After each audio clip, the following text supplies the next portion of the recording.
Cuộc đời mình có quá nhiều thứ để làm, mình còn phải báo hiếu cha mẹ của mình nữa. Họ đã hy sinh cả cuộc đời cho mình. Cái gì mà cực nhất họ gánh, cái gì ngon nhất họ đưa cho mình ăn.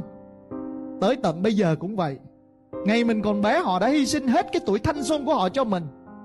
Ngày hôm nay họ già rồi, họ không còn cày nổi nữa.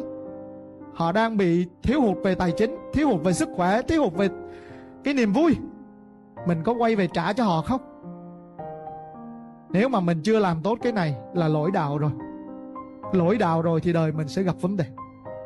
Tới ngày hôm nay cũng vậy. Cái gì mà cũ cũ á mình đưa về nhà. Còn dưới quê mà có con gà nào ngon á, có cái chục trứng nào ngon là họ đưa lên Sài Gòn. Cái gì ngon nhất là đưa lên Sài Gòn. Còn mình là cái gì cũ cũ đưa về quê. Ai thấy đàn cha mẹ mình chơi quá đẹp đưa tay lên vẫy vẫy. Bao nhiêu người nhận ra mình chơi chưa đẹp đưa tay lên vẫy vẫy.